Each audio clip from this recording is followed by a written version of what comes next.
بسم الله الرحمن الرحيم. الحمد لله رب العالمين، والصلاة والسلام على سيد الأنبياء والمرسلين محمد وآله وصحبه أجمعين ومن تبعهم بإحسان إلى يوم الدين، وبعد.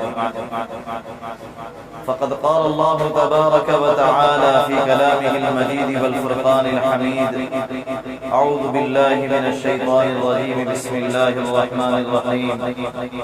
وقضى ربك ألا تعبدوا إلا إياه وبالوالدين إحسانا إما يبلغن عندك الكبر أحدهما أو كلاهما فلا تقل لهما أف ولا تنهرهما وقل لهما قولا كريما واخفض لهما جناح الذل من الرحمة وقل رب ارحمهما كما ربياني صغيرا.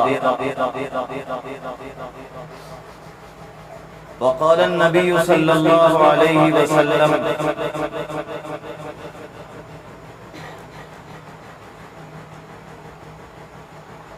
عن عبد الله رضي الله تعالى عنه سألت رسول الله صلى الله عليه وسلم: أي العمل أحب إلى الله؟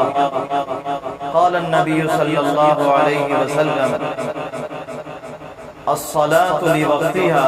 قلت: ثم أي؟ قال: بر الوالدين، أو كما قال رسول الله صلى الله عليه وسلم. میرے محترم بزرگوں اور دوستوں، عزیز ساتھیوں اور پردہ نشین ماؤں اور بہنوں، اللہ تبارک و تعالی نے ہمیں ایمان کی دولت سے نوازا. یہ دنیا کی سب سے قیمتی دولت ہے. اس کے لیے اگر مال خرچ کرتے تو یہ دولت نہیں مل جاتی. یہ محض اللہ تعالیٰ کا کرم ہے، اللہ تعالیٰ کا احسان ہے کہ اللہ تعالیٰ نے ہمیں مسلمان گھر میں پیدا فرمایا. دنیا میں بڑے سارے انسان ہیں، ہر طرف پھیلی ہوئی انسانیت، طرح طرح کے مذاہب میں اور طرح طرح کے فرقوں میں بٹی ہوئی ہے اور اپنے ہی مشغلے کے اندر وہ مگن ہے. کسی نے بت کو ہی اپنا معبود بنا لیا اور اسی کی پرستش میں عبادت میں لگا ہوا ہے اور سمجھتا ہے یہی میرا حاجت روا اور یہی میرا مشکل کشا ہے. اس کو اولاد مانگنی ہے تو اسی بت سے مانگتا ہے. اس پتھر کے صنم کے اندر کوئی صلاحیت نہیں ہے. اللہ تعالیٰ نے فرمایا: ضعف الطالب والمطلوب. مانگنے والا بھی بڑا کمزور ہے اور جس سے مانگا جا رہا ہے وہ بھی بہت کمزور ہے. اگر کوئی مکھی ان کے سامنے سے چڑھاوا چھین لے تو ان کے اندر یہ صلاحیت نہیں ہے کہ اپنے چڑھاوے کو، مٹھائی کو بچا سکے. ان کا پرساد ان کے سامنے بچا رہے، یہ ممکن نہیں. اس قدر کمزور ہے. پتھر کے تراشے بت اتنے کمزور ہے، لیکن دنیا میں کتنے انسان ہیں جنہوں نے انہی بتوں کو اور انہی پتھر کے اصنام کو اپنا معبود بنا لیا اور اسی کو اپنا مشکل کشا اور حاجت روا سمجھ بیٹھے کہ اسی کے اندر ساری صلاحیت ہے. اللہ تعالیٰ کا فضل ہے. اللہ تعالیٰ نے ہمیں اتنا احمق اور بیوقوف نہیں بنایا. اللہ تعالیٰ نے ہمیں ایمان کی دولت سے نوازا اور ہم کو یہ سمجھا دیا کہ دیکھو، جس ذات سے کچھ طلب کیا جا سکتا ہے اور جس ذات سے کچھ مانگا جا سکتا ہے. دنیا میں اپنی مرادیں جس سے مانگی جا سکتی ہیں، اپنی حاجتیں جس کے سامنے رکھی جا سکتی ہیں، وہ ایک ہی ذات ہے، اللہ رب العزت کی ذات. قل هو اللہ احد اللہ الصمد لم یلد ولم یولد ولم یکن له کفوا احد. اللہ ایک ہے، اللہ بے نیاز ہے، اس کا کوئی ساگی نہیں، کوئی شریک نہیں،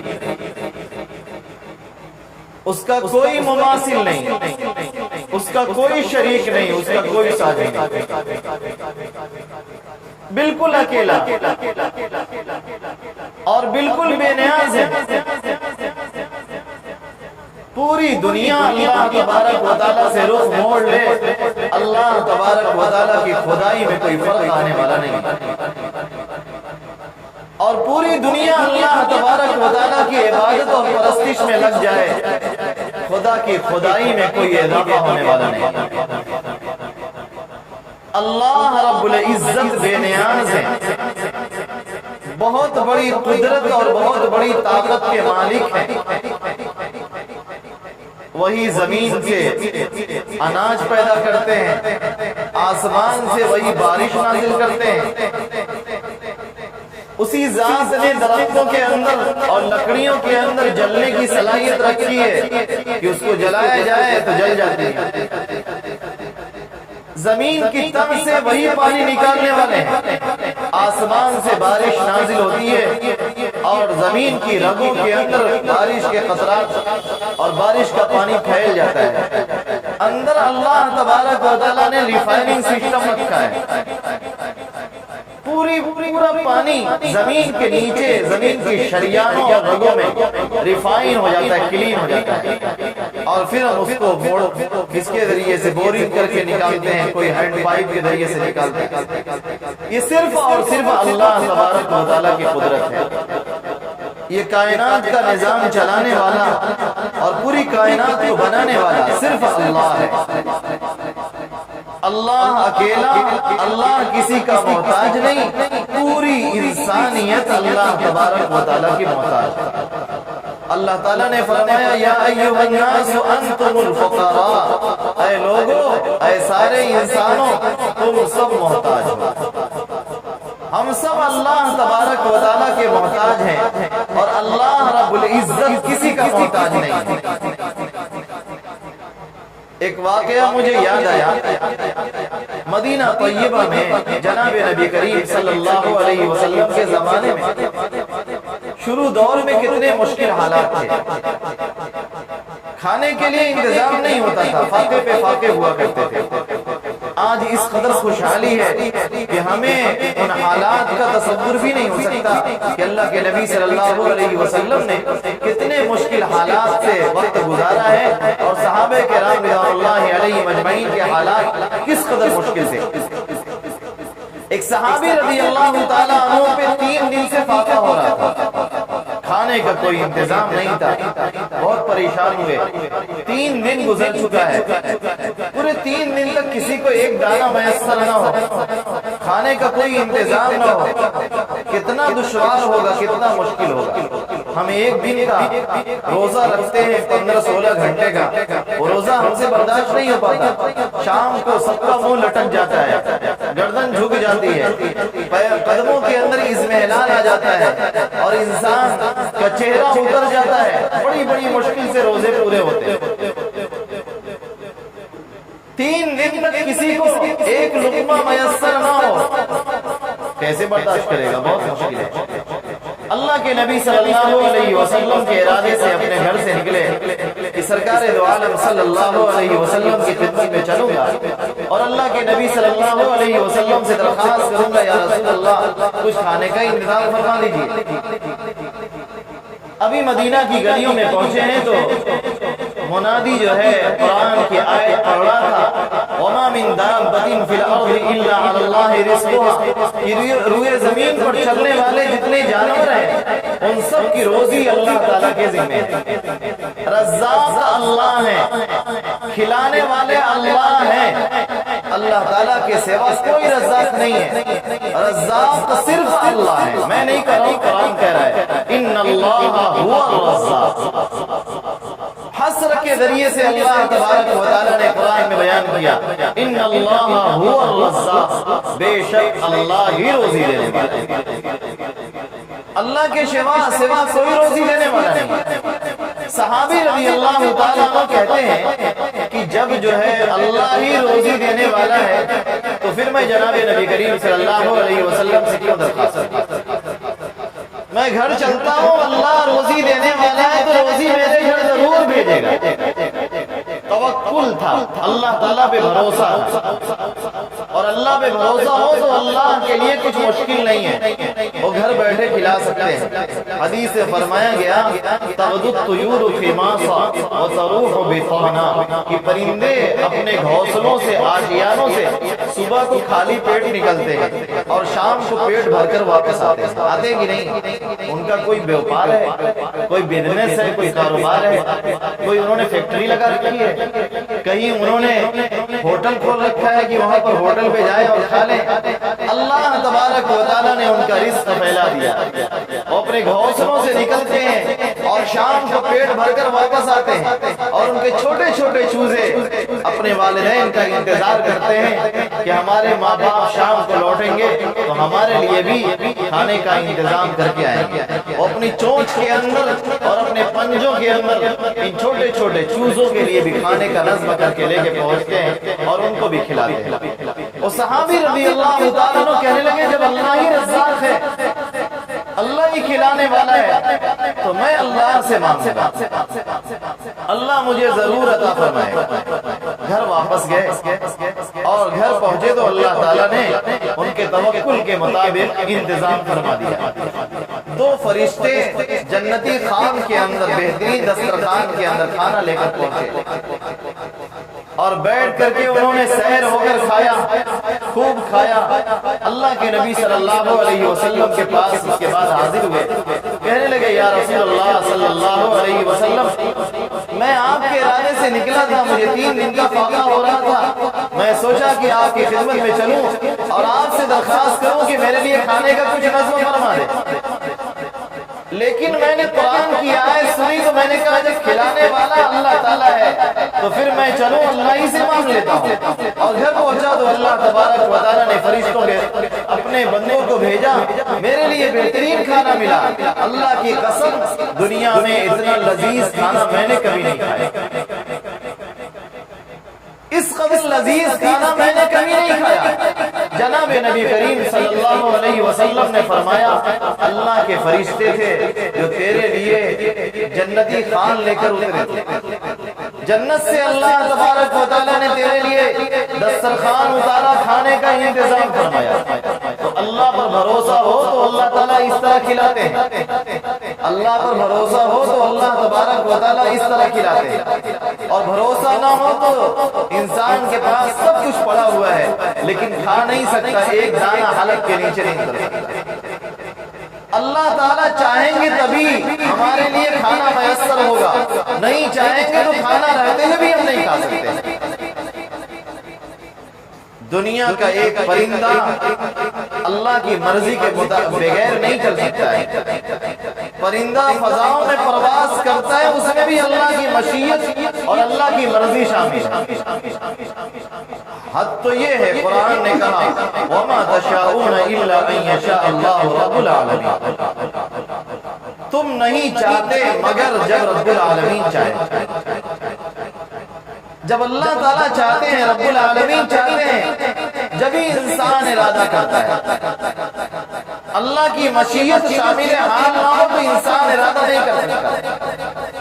ہم اپنے ارادے میں بھی اللہ تبارک و تعالیٰ کی مشیت کے محتاج ہیں، اللہ تعالیٰ کی توفیق کے محتاج ہیں۔ ہم پروردگار کے سامنے ایک عاجز بندے ہیں، ایک کمزور بندے ہیں، ہمارے اندر صلاحیتیں نہیں ہیں، جو کچھ ہے وہ اللہ کی عطا ہے۔ میں بول رہا ہوں آپ سن رہے ہیں، میرا بولنا اور آپ کا سننا یہ بھی اللہ کی عطا ہے۔ اللہ جن کو توفیق نہیں دیتے وہ بول نہیں پاتے، اور جن کو سننے کی اللہ تعالیٰ صلاحیت نہیں دیتے وہ سن نہیں پاتے، اور جن کو دیکھنے کی صلاحیت اللہ تعالیٰ نہیں دیتے ہیں ان کی آنکھیں جو ہے ہوتی ہیں لیکن دیکھ نہیں پاتے، آنکھوں کی بینائی ختم ہو جائے گی۔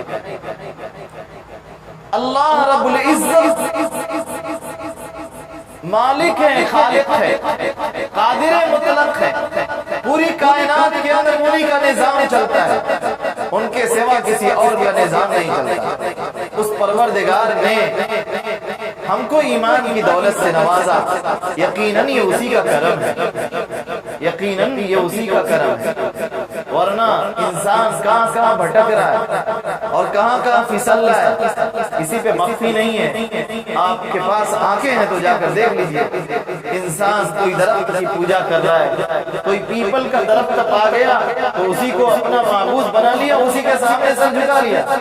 انسان جب بے غیرت ہوتا ہے تو گوبر کے سامنے جھک جاتا ہے، آگ کو اپنا سب کچھ معبود بنا لیتا ہے، آگ کے سامنے پرستش کرتا ہے۔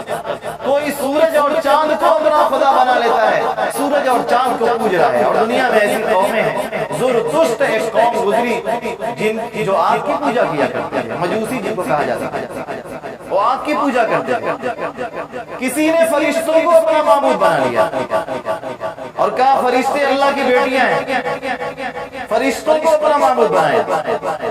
انسان کو اللہ تبارک و تعالی ہدایت نہ دے تو انسان کہاں کہاں بھٹکتا ہے، اس کا اندازہ نہیں لگایا جا سکتا۔ جسے اللہ تبارک و تعالی ہدایت دیتے ہیں وہی رب العالمین کو پاتا ہے۔ ہر ایک کے بس کا نہیں ہے کہ اللہ تعالیٰ کو پا دے۔ اللہ جسے توفیق دیں گے اسی کو ہدایت دیں گے۔ رب نے ہمیں توفیق دیا کہ ہم نے اللہ کو پہچانا کہ ہمارا اللہ ایک ہے، ہم نے اپنے پیغمبر کو پہچانا کہ ہمارے پیغمبر خاتم النبیین آخری پیغمبر ہیں، آپ کے بعد کوئی نبی آنے والا نہیں ہے، اور تمام نبیوں کے سردار ہیں، امام الانبیاء ہیں، امام الانبیاء، نبی الانبیاء، انبیاء کے بھی نبی، امام الانبیاء، تمام کی تمام انبیاء کے امام۔ بیت المقدس میں اللہ کے نبی صلی اللہ علیہ وسلم نے تمام نبیوں کی امامت کی، تو ہم نے نبی صلی اللہ علیہ وسلم کو پہچانا۔ آپ پر اللہ تبارک و تعالیٰ نے قرآن نازل کیا، ہم قرآن پر ایمان لائے، اور اللہ تبارک و تعالیٰ نے جتنی بھی آسمانی کتابیں نازل فرمائیں، آسمانی کتابوں کی تعداد تقریباً 100 بیان کی جاتی ہے۔ 4 کتابیں مشہور ہوئی، ایک زبور جو حضرت داؤد علیہ السلام پر نازل کی گئی، اور دوسرے تورات جو حضرت موسیٰ علیہ السلام پر نازل کی گئی، اور تیسرے انجیل جو عیسیٰ علیہ السلام پر نازل کی گئی، اور چوتھے قرآن جو سیدنا محمد رسول اللہ صلی اللہ علیہ وسلم پر نازل کیا گیا۔ ان 4 کتابوں کو اللہ تبارک و تعالیٰ نے قرآن میں بیان فرمایا۔ ابراہیم علیہ السلام کے صحیفوں کا تذکرہ کیا، اسی طریقے سے دیگر پیغمبروں پر بھی اللہ تبارک و تعالیٰ نے الگ الگ صحیفے نازل کیے تھے۔ سب سے آخر میں سیدنا محمد رسول اللہ صلی اللہ علیہ وسلم پر قرآن کریم نازل ہوا، اور قرآن کریم نے پچھلی تمام کتابوں کو منسوخ کر دیا۔ جب قرآن نازل ہو گیا تو اب پچھلی کتابوں پر عمل نہیں ہو سکتا۔ اب کوئی تورات کو پڑھے اور اس پر عمل کرے اور سمجھے کہ مجھے نجات مل جائے گی تو اسے نجات نہیں ملے گی۔ کوئی انجیل پڑھے اور سمجھے کہ مجھے نجات مل جائے گی، مجھے قرآن پڑھنے کی ضرورت نہیں ہے، اسے نجات نہیں ملے گی۔ اور کوئی زبور پڑھتا ہے اور سمجھتا ہے کہ میں ایک پیغمبر پر نازل ہونے والی آسمانی کتاب کو پڑھ رہا ہوں، مجھے نجات مل جائے گی، اللہ کی قسم قرآن کے بغیر اسے نجات نہیں مل سکتی۔ نجات ملے گی قرآن کریم پر عمل کرنے کی وجہ سے، لیکن ساتھ ہی ہمیں یہ ایمان رکھنا ہے کہ جس طرح اللہ تبارک و تعالیٰ نے قرآن نازل فرمایا، اسی طرح اللہ رب العزت نے زبور بھی نازل فرمائی، توریت بھی نازل فرمائی، اور انجیل بھی نازل فرمائی، اور دیگر آسمانی کتابوں کو نازل فرمایا۔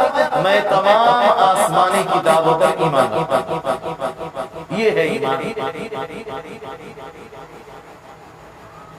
تمام پیغمبروں پر ایمان اور تمام کتابوں پر ایمان، اللہ تبارک و تعالیٰ کے فرشتوں پر ایمان رکھنا، جن کا اجمالاً علم ہے ان پر اجمالاً ایمان رکھا جائے، اور جن کا تفصیلی علم ہے ان پر تفصیلاً ایمان رکھا جائے کہ جبریل علیہ السلام اللہ تبارک و تعالیٰ کے وہ رسول ہیں، فرستادہ ہیں، جن کو اللہ تبارک و تعالیٰ نے انبیاء کرام علیہ السلام کے پاس وحی کے لیے بار بار بھیجا ہے۔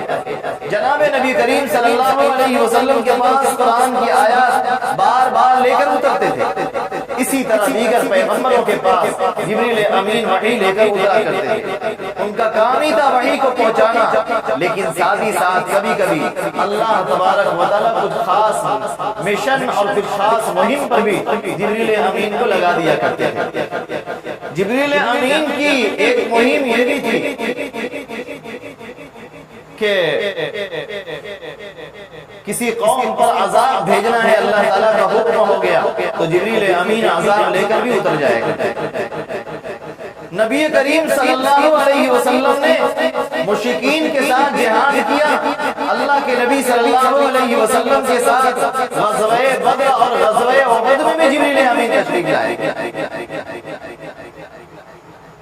تو کبھی کبھی اللہ کے نبی صلی اللہ علیہ وسلم کے پاس اور انبیاء کرام علیہ السلام کے پاس دوسرے مقاصد کے لیے وحی کے علاوہ کسی اور مقصد کے لیے بھی جبریل امین تشریف لائے گا۔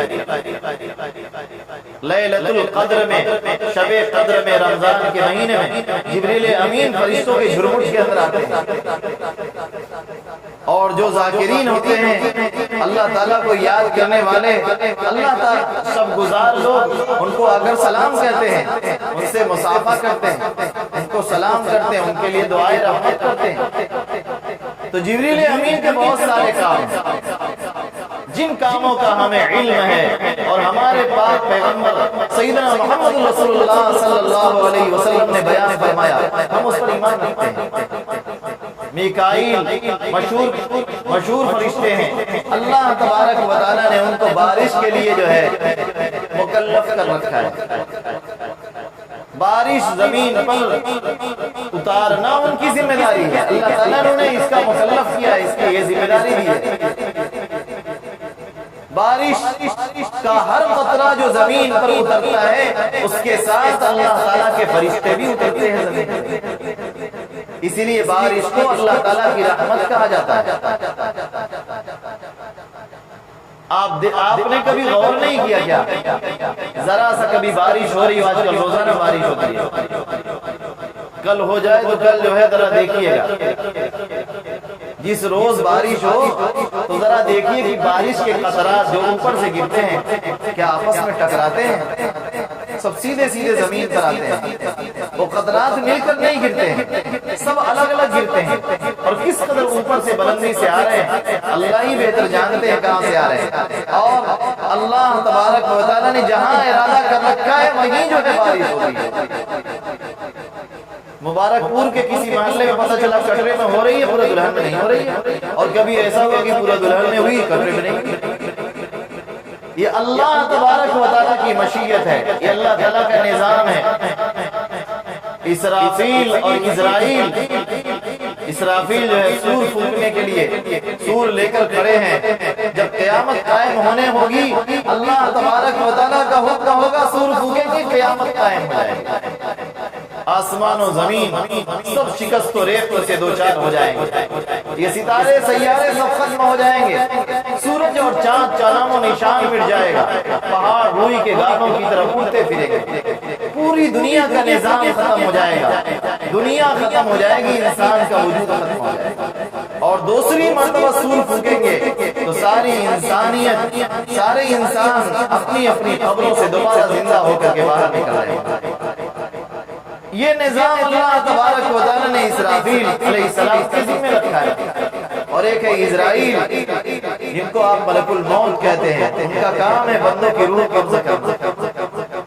کس کی روح قبض کرنی ہے ان کو معلوم ہے، اللہ تبارک و تعالیٰ نے انہیں اس کا مکلف بنایا ہے، اور اللہ تعالیٰ کے حکم سے وہ یہ ذمہ داری نبھا رہے ہیں، وہ یہ کام کر رہے ہیں۔ تو اللہ تبارک و تعالیٰ کے جتنے فرشتے ہیں، کچھ ایسے فرشتے ہیں جو عرش کو اٹھانے والے ہیں، کچھ ایسے فرشتے ہیں جن کو اللہ تبارک و تعالیٰ نے بیت معمور پر لگا رکھا ہے، کچھ ایسے فرشتے ہیں جو ہر وقت جو ہے رکوع میں ہوتے ہیں، کچھ ہر وقت سجدے میں ہوتے ہیں، کچھ ہر وقت قوما کی حالت میں، قیام کی حالت میں ہوتے ہیں۔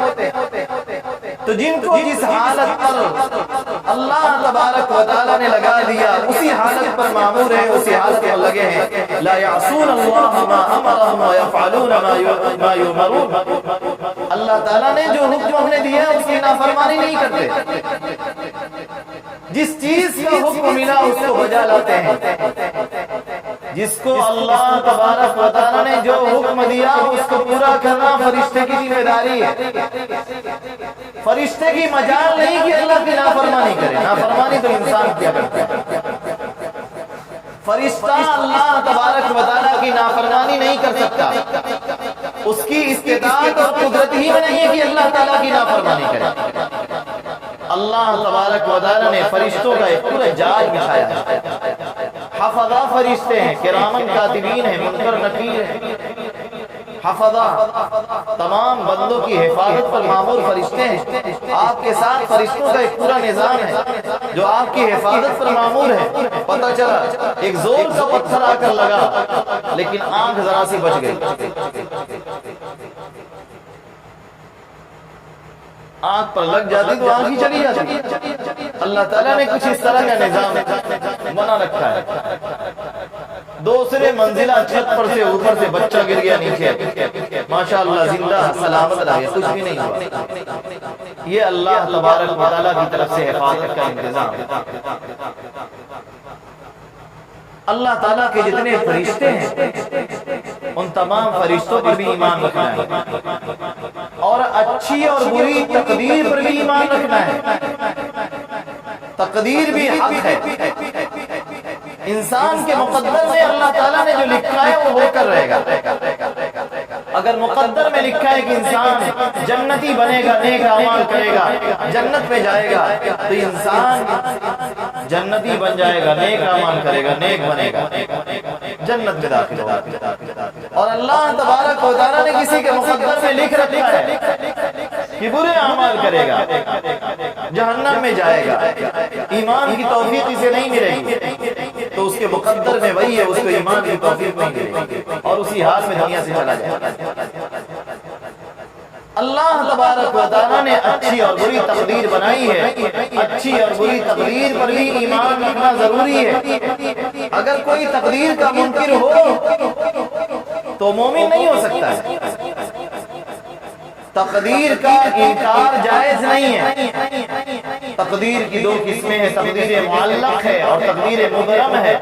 تقدیر معلق یہ ہے کہ اللہ تبارک و تعالیٰ نے ہماری تقدیر کو کسی اچھے کام پر معلق کر دیا کہ اگر اس نے 5 وقت کی نماز پابندی سے پڑھی تو ہم اس کی عمر بڑھا دیں گے، 5 سال اس کو ایکسٹرا مل جائے گا۔ یہ تقدیر معلق ہے۔ ایک تقدیر مبرم ہے جس میں کوئی تبدیلی نہیں ہے۔ میری عمر 63 سال ہے، 64 سال مجھے اللہ تعالیٰ نے میری عمر لکھی ہے، تو میں 64 سال ہی زندہ رہوں گا، اس کے بعد زندہ نہیں رہوں گا۔ اس کو کہتے ہیں تقدیر مبرم، بالکل مستحکم، اس میں تبدیلی کی کوئی گنجائش نہیں۔ تو تقدیر پر بھی ایمان لانا ضروری ہے۔ اسی طریقے سے آخرت پر بھی ایمان رکھنا ضروری ہے۔ قیامت ضرور قائم ہوگی، کب قائم ہوگی دنیا کے کسی انسان کو پتہ نہیں۔ جناب نبی کریم صلی اللہ علیہ وسلم سے حضرت جبریل امین تشریف لائے اور درخواست کیا، سوال کیا، اے اللہ کے نبی صلی اللہ علیہ وسلم قیامت کب قائم ہوگی؟ اللہ کے نبی صلی اللہ علیہ وسلم نے جواب دیا، بخاری شریف کے اندر روایت ہے، من مسئول عنہا بِأَعْلَمَ مِنَ السَّائِلِ، جس سے سوال کیا جا رہا ہے وہ سائل سے زیادہ نہیں جانتا۔ سائل کو بھی اس کا علم نہیں، مسئول کو بھی اس کا علم نہیں، اس کا علم صرف اللہ کو ہے، اللہ ہی جانتا ہے۔ يَسْأَلُونَكَ عَنِ السَّاعَةِ أَيَّانَ مُرْسَاهَا، آپ سے یہ لوگ پوچھتے ہیں، اے اللہ کے نبی صلی اللہ علیہ وسلم، یہ مکہ والے آپ سے پوچھتے ہیں قیامت کب قائم ہوگی؟ کہہ دیجئے اس کا علم صرف اللہ کے پاس ہے۔ قل انما علمها عند ربی لا یجلیها لوقتها الا هو، اس کا علم صرف اللہ کے پاس ہے، اللہ کے سوا کسی اور کے پاس ہے۔ اللہ ہی قیامت کو منکشف کرے گا، وہی ظاہر کرے گا۔ قرآن نے بیان کیا، وما تدری نفس ماذا تکسب غدا وما تدری نفس بأی ارض تموت، کسی انسان کو پتہ نہیں کل کیا کرے گا اور کسی کو پتہ نہیں کہاں پر اس کی موت آئے گی، کل کیا کرے گا، کچھ کمائی ہوگی کہ گھاٹا ہی گھاٹا ہوگا، بیمار پڑ جاؤں گا کہ تندرستی کی حالت میں رہوں گا، گھر ہی پر رہوں گا کہ اپنے دوست احباب سے ملنے کے لیے جاؤں گا، نہ مجھے پتہ ہے، نہ آپ کو پتہ، نہ کسی انسان کو پتہ، اس کا علم صرف اللہ تبارک و تعالیٰ کا، یعلم ما فی الارحام، رحم مادر کے اندر کیا ہے، بچہ ہے یا بچی ہے، زندہ بھی ہوگا کہ نہیں ہوگا، دنیا میں آئے گا کہ نہیں آئے گا، یا ماں کے پیٹ کے اندر رحم کے اندر ہی ختم ہو جائے گا، اس کا علم صرف اللہ کے پاس ہے، کسی ڈاکٹر کے پاس اس کا علم نہیں ہے۔ یہ بچہ شقی ہوگا کہ سعید ہوگا، اس کا رزق کشادہ ہوگا کہ تنگ ہوگا، اس کی عمر کتنی ہوگی، کیا کھائے گا، کیا کمائے گا، کیا پڑھے گا، کیا لکھے گا، اس کا علم صرف اللہ کے پاس ہے، اللہ کے سوا کسی اور کے پاس۔ ان ساری باتوں پر ایمان اتنا ضروری ہے، پورے قرآن پر ایمان لانا، آخرت کے دن پر ایمان لانا، اللہ کے فرشتوں پر ایمان لانا، آسمانی کتابوں پر ایمان لانا، تمام نبیوں پر ایمان لانا، اللہ تعالیٰ پر ایمان لانا، جنت اور جہنم پر ایمان لانا، جنت بھی حق ہے اور دوزخ بھی حق ہے۔ کچھ لوگ ہیں جن کو اللہ تبارک و تعالیٰ نے جنت کے لیے بنایا ہے، اور کچھ لوگ ہیں جن کو اللہ تبارک و تعالیٰ نے دوزخ کے لیے پیدا کیا۔ جنت بھی حق ہے، دوزخ بھی حق ہے، جنت اور جہنم پر بھی ایمان رکھنا ضروری ہے، حوض کوثر پر بھی ایمان رکھنا ضروری ہے کہ ہمارے پیغمبر سیدنا محمد رسول اللہ صلی اللہ علیہ وسلم کو اللہ تبارک و تعالیٰ حوض کوثر عطا فرمائیں گے، جس کا پانی اتنا میٹھا، اس قدر شیرین، اتنا ٹھنڈا اور اس قدر پیاس کو بجھانے والا ہوگا کہ پوری دنیا کا پیاسا انسان جب اللہ کے نبی صلی اللہ علیہ وسلم کے پاس جائے گا، آپ خورے بھر کر اس کو پلائیں گے، جنتی جب پیے گا تو اتنا سیر ہو جائے گا کہ کبھی اس کو پیاس نہیں لگے گی۔ ان چیزوں پر ایمان رکھنا ضروری ہے۔ اللہ تعالیٰ نے جنت کے اندر نعمتیں بنائی ہیں جن کا ہمیں تفصیلی علم ہے، اس پر تفصیلی ایمان رکھا جائے، اور جن کا تفصیلی علم نہیں، اجمالی علم ہے، اجمالاً ایمان رکھا جائے کہ دودھ کی نہر اور شراب کی نہر اور ٹھنڈے پانی کی نہر اور شہد کی نہر، 4 طرح کی نہریں اللہ تبارک و تعالیٰ نے جنت کے اندر بنائی ہیں، اور جنت اتنی خوبصورت ہے، اس قدر حسین و جمیل ہے، اس کی نعمتیں اس قدر زیادہ ہیں، اتنی عمدہ ہیں کہ انسان سوچ بھی نہیں سکتا، ما لا عین رأت ولا اذن سمعت ولا خطر علی قلب بشر، کہ جس کو نہ کسی آنکھ نے دیکھا اور نہ کسی کان نے سنا اور کسی کے دل میں کبھی وہم و گمان بھی نہیں گزرا کہ جنت کیسی ہے۔ جنت میں نعمتیں بھی ایسی ہوں گی کسی کے خیال میں نہیں آیا، قرآن نے بیان کیا قطوفہا دانیہ، جنت کے پھل ہر وقت توڑے جانے کے بالکل قریب ہوں گے، ہر وقت جنت کا پھل پکا ہوا ہوگا، جنتی جب خواہش کرے گا پھل اس کے سامنے آ جائے گا، جب تمنا کرے گا پھل اس کے منہ میں آ کر لٹک جائے گا۔ کوئی پرندہ اڑتا ہوا جا رہا ہے، تمنا کرے گا اس کا کباب مل جاتا تو بہت بہترین ہوتا، اس کا کباب بن کر تستری میں کٹ کر آپ کے سامنے پک کر حاضر ہو جائے گا، عیش سے کھائیں گے، وہاں پیشاب پخانے کی حاجت نہیں ہوگی، گندگی نہیں ہوگی، ایک ذرا سی ڈکار آئے گی اور سب کچھ ختم ہو جائے گا، سب کچھ ختم ہو جائے گا۔ جنت کی نعمتیں کبھی پرانی نہیں ہوں گی، جنت کی نعمتیں ہمیشہ نہیں رہیں گی۔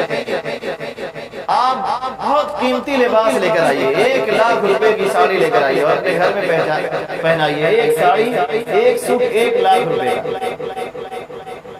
ارے بنتا ہے ایسا، ٹھیک ہے، 1 لاکھ روپے کا سوٹ لائیے گھر میں پہنا دیجیے، وہ بھی پرانا ہو جائے گا۔ بڑی عمدہ کسی بھی آپ بنیان لائے، چند دن کے بعد پیلی ہو جاتی ہے۔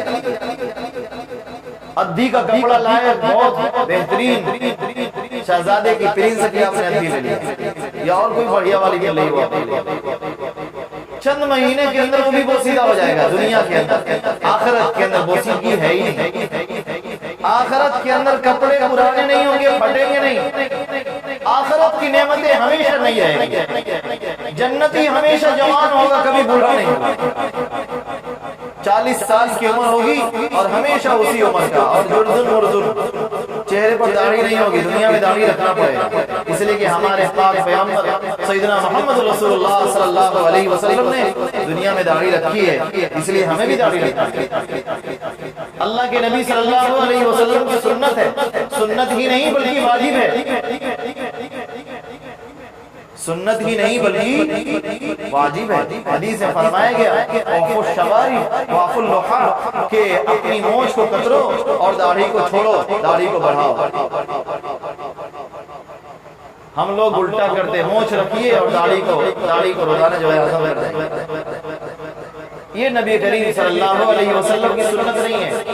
جنت میں آپ جائیں گے, دنیا میں شراب حرام ہے, جنت میں آپ کو شراب ملے گی, شراب کی نہر ہوگی, کتنا پیئیں گے پیو. دنیا کی جو شراب ہے اس کا بڑی گندی ہوتی ہے, اس میں بڑی بدبو ہوتی ہے. دنیا کی شرابوں کے اندر بڑی بدبو, اور جنت کی شراب بڑی خوشبودار. قرآن نے بیان کیا ہے ختامہ مسک, اس پر جو مہر لگی ہوگی وہ مشک کی ہوگی. جب کھولیں گے اس کو تو مشک کی خوشبو آئے گی. جنت کی شراب پیئیں گے تو مشک کی خوشبو آئے گی, اور دنیا کی شراب اس قدر گندی, اتنی خراب کہ کتے کا پیشاب سمجھیے. دنیا کی شراب بہت گندی. اسلام میں اس کی سزا یہ ہے اگر کوئی آدمی شراب پی لے تو اس کو 80 کوڑے مارے جائیں گے. اتنے کوڑے, اور جنت میں پیٹ بھر کر پیے گے, کوئی کوڑا نہیں لگے گا. تو کچھ چیزیں اللہ تبارک و تعالیٰ نے جنت کے لیے بنائی ہیں, وہ جنت ہی ملے گی. دنیا میں مردوں کے لیے سونے کا کنگن پہننا جائز ہے کیا؟ دنیا میں چاندی کا کنگن آپ پہن سکتے ہیں؟ نہیں پہن سکتے. لیکن جنت کے اندر اللہ تبارک و تعالیٰ آپ کو سونے کا کنگن پہنائے. ہر جنتی کے ہاتھ میں سونے کے کنگن ہوں اور شوق سے پہنے گے, کسی کو برا بھی نہیں لگے. وہاں پر وہی خوبصورتی ہوگی, وہی حسن ہوگا. دنیا کی خوبصورتی الگ ہے, آخرت کی خوبصورتی الگ ہے. جنت کی خوبصورتی الگ ہے, دنیا کی خوبصورتی الگ ہے. جنت کی خوبصورتی الگ اور دنیا کی خوبصورتی الگ. جناب نبی کریم صلی اللہ علیہ وسلم کے یہاں جو چیز حسن ہے, جو چیز جمال ہے, وہی دنیا کے اندر بھی حسن و جمال ہے. اور نبی کریم صلی اللہ علیہ وسلم نے جن چیزوں کو پسند نہیں فرمایا, دنیا میں بھی ہمارے لیے وہ ناپسندیدہ ہے, اس لیے کہ ہمارے نبی صلی اللہ علیہ وسلم نے اس کو پسند نہیں فرمایا. اللہ کے نبی صلی اللہ علیہ وسلم کے دسترخوان پہ حضرت انس بن مالک رضی اللہ تعالیٰ عنہ بیٹھے ہوئے تھے. آپ کے خادم ہیں, 10 سال تک اللہ کے نبی صلی اللہ علیہ وسلم کی خدمت کیا ہے. کہتے ہیں کہ میں نے اللہ کے نبی صلی اللہ علیہ وسلم کو دسترخوان پر بیٹھے ہوئے دیکھا, اور میں بھی آپ کے ساتھ بیٹھا کھا رہا تھا. دیکھا کہ کدو کو اللہ کے نبی صلی اللہ علیہ وسلم تلاش کر کر کے کھا رہے ہیں. یعنی آپ کو کدو بہت زیادہ پسند تھا, جس کو عربی زبان میں دبا کہتے ہیں. کدو اللہ کے نبی صلی اللہ علیہ وسلم کو بہت زیادہ پسند تھا. حضرت انس بن مالک کہتے ہیں رضی اللہ تعالیٰ عنہ, میرا بھی معمول یہی بن گیا کہ میرے نبی صلی اللہ علیہ وسلم کو کدو بہت پسند تھا, مجھے بھی بہت زیادہ پسند ہے. اب میرا بھی معمول بن گیا کہ کہیں دسترخوان پر بیٹھا پلیٹ میں کدو تلاش کر کر کے کھاتے ہیں. صحابہ کا یہ عشق تھا. ایک صحابی رضی اللہ تعالیٰ عنہ اللہ کے نبی صلی اللہ علیہ وسلم کے پاس تشریف لائے, اور ان کے ہاتھ انگلیوں کے اندر سونے کی انگوٹھی تھی. اپنے ہاتھ میں انگلی میں سونے کی انگوٹھی پہنے تھے. مرد کے لیے چاندی کی انگوٹھی پہننا 1 درہم کے بغیر جائز ہے. کتنا؟ 1 درہم کے بغیر. کئی ایک جو پہنے رہتے ہیں وہ صحیح نہیں ہے, اس کی بھی ایک مقدار ہے. تو سونے کی انگوٹھی پہن کر اللہ کے نبی صلی اللہ علیہ وسلم کی خدمت میں حاضر ہوئے. اللہ کے نبی صلی اللہ علیہ وسلم نے ان سے کہا کہ یہ انگوٹھی پہننا تیرے لیے جائز نہیں ہے, انگوٹھی نکال کر پھینک دے. وہ صحابی رضی اللہ تعالیٰ عنہ نے یہ بھی نہیں سوچا کہ انگوٹھی نکال کر جیب میں رکھ لو, گھر لے کر جاؤں گا، بیوی کو دے دوں گا. یہ عورتوں کے لیے سونے کی انگوٹھی پہننا جائز ہے. اتنا بھی گوارا نہیں کیا، انگوٹھی نکال کر پھینک دیا. اللہ کے نبی صلی اللہ علیہ وسلم نے انگوٹھی کو پھینک دیا. صحابی نے اس کو اٹھایا نہیں، اس کو چھوڑ دیا. کہا جس چیز کو جناب نبی کریم صلی اللہ علیہ وسلم نے پھینک دیا، میں اس چیز کو کیسے لے سکتا ہوں؟ اللہ کے نبی صلی اللہ علیہ وسلم نے انگوٹھی ان سے نکال کر پھینک دیا تو انہوں نے اس کو پہننا گوارا نہیں کیا. کہنے لگے جس چیز کو اللہ کے نبی صلی اللہ علیہ وسلم نے پھینک دیا اب میں اسے نہیں اٹھا سکتا. یہ مزاج تھا صحابہ کا. اللہ کے نبی صلی اللہ علیہ وسلم پر فدا تھے. جناب نبی کریم صلی اللہ علیہ وسلم کا ایک راستے سے گزر ہوا. آج تو ماشاءاللہ سب کے یہاں بالا خانے ہیں. آج تو مسلمانوں میں مقابلہ ہو رہا ہے. قرب قیامت کی علامتوں میں اللہ کے نبی صلی اللہ علیہ وسلم نے بیان کیا تھا. جبریل امین نے پوچھا کہ اللہ کے نبی صلی اللہ علیہ وسلم قیامت کی موٹی موٹی علامتیں ہی بیان کر دیجیے. تو اللہ کے نبی صلی اللہ علیہ وسلم نے جو چند علامتیں بیان فرمائی تھی اس میں ایک علامت یہ بھی تھی کہ ان تر الحفاة العراة الرعاشا یتطاولون فی البنیان، کہ تم دیکھو گے جو ننگے پاؤں ننگے بدن بکریوں کے چرانے والے معمولی درجے کے لوگ بڑی بڑی عمارتیں بنائیں گے اور عمارتیں بنانے میں اونچے اونچے ٹاور کھڑے کرنے میں وہ ایک دوسرے سے مقابلہ کریں گے. میرا مکان زیادہ اونچا ہے، تو نے 3 منزلہ بنایا، میں نے 4 منزلہ بنایا. اس نے کہا میں نے 4 بنایا، اس نے کہا کہ میں 5 بنایا. ہو رہا ہے کہ نہیں ہو رہا ہے؟ آپ فرما رہے ہیں قرب قیامت کے اندر جو نیچے درجے کے لوگ ہوں گے، بے حیثیت لوگ، دنیا میں جن کی کوئی حیثیت نہیں ہوگی، کوئی ہاتھ لگانے کے لیے اور کوئی ان کو منہ لگانے کے لیے بات کرنے کے لیے تیار نہیں ہوگا، اونچے اونچے مکان بنائیں گے اور اس میں مقابلہ کریں گے. آج مقابلہ ہو رہا ہے. تو ایک صحابی اللہ کے نبی صلی اللہ علیہ وسلم کے زمانے میں صحابی رضی اللہ تعالیٰ نے مکان بنایا اور مقام بالا خانہ بنایا. نیچے تو بنایا ہی، اوپر بھی بنا لیا. جناب نبی کریم صلی اللہ علیہ وسلم کا ادھر سے گزر ہوا. اللہ کے نبی صلی اللہ علیہ وسلم نے پوچھا یہ کس کا مکان ہے؟ لوگوں نے کہا کہ فلاں صحابی کا مکان ہے. اللہ کے نبی صلی اللہ علیہ وسلم وہاں سے واپس جب تشریف لائے اور یہ صحابی رضی اللہ تعالیٰ عنہ معمول کے مطابق اللہ کے نبی صلی اللہ علیہ وسلم کے پاس آئے اور آنے کے بعد سلام دیا. جناب نبی کریم صلی اللہ علیہ وسلم نے چہرہ موڑ لیا، رخ پھیر لیا، ان سے بات کرنا ان کو جواب بھی نہیں دیا. جب دوسری طرف آپ نے رخ کیا تو انہوں نے بھی دوسری طرف آئے اور پھر جو ہے آپ کو سلام کیا اور پھر سلام کا جواب نہیں ملا. تیسری طرف جو ہے اور ادھر سے سلام کیا، پھر جواب نہیں ملا. سمجھ گئے لگتا ہے مجھ سے کوئی خطا ہو رہی ہے. اب صحابہ کے پاس آئے، صحابہ کے پاس آئے اور کہنے لگے اللہ کے نبی صلی اللہ علیہ وسلم مجھ سے کیوں ناراض ہیں؟ میرے سلام کا جواب کیوں نہیں دے رہے؟ کیا مجھ سے کوئی خطا ہو گئی ہے کیا؟ مجھے معلوم نہیں ہے. اگر کوئی بات ہو تو مجھے بتا دو تاکہ میں اپنے آقا کو راضی کر لوں. صحابہ نے بتایا کہ اللہ کے نبی صلی اللہ علیہ وسلم تیری گلی سے گزرے تھے، تیرے مقام کو دیکھا تو آپ نے پوچھا یہ کس کا بالا خانہ ہے؟ ہم لوگوں نے بتا دیا کہ فلاں کا ہے، بس اتنی سی بات ہے. فوراً واپس اپنے گھر گئے. جانے کے بعد مکان منہدم کر دیا. کہا جس مکان کو میرے آقا صلی اللہ علیہ وسلم پسند نہ کرے بھلا وہ مکان کس کام کا؟ آج مسلمانوں کی سوچ بدل گئی، مزاج بدل گیا. آج ہمارے اندر یہ جذبات نہیں رہے جو صحابہ کے جذبات تھے کہ جو چیز ہمارے آقا کو پسند نہیں ہے مجھے بھی پسند نہیں، اور جو چیز میرے نبی صلی اللہ علیہ وسلم کو پسند تھی وہ مجھے بھی پسند ہے. یہ مزاج بنائیے. مسلمان کا مزاج یہی ہے، ہر مسلمان کا مزاج یہی بن جائے کہ میری زندگی اللہ کے نبی صلی اللہ علیہ وسلم کی زندگی کے تابع ہو جائے. اصل دین اسی کا نام ہے کہ جناب نبی کریم صلی اللہ علیہ وسلم جو دین لے کر آئے ہیں آسمان سے، چاہے کتاب اللہ کی صورت میں یا سنت رسول اللہ کی صورت میں، اس کو مکمل طریقے سے اپنی زندگی میں داخل کر لینا، اس کو مان لینا، اس پر ایمان لانا، یہی اصل دین ہے. کوئی مشکل چیز نہیں ہے دین کوئی مشکل نہیں ہے. جناب نبی کریم صلی اللہ علیہ وسلم کے یہاں مجلس لگی ہوئی تھی.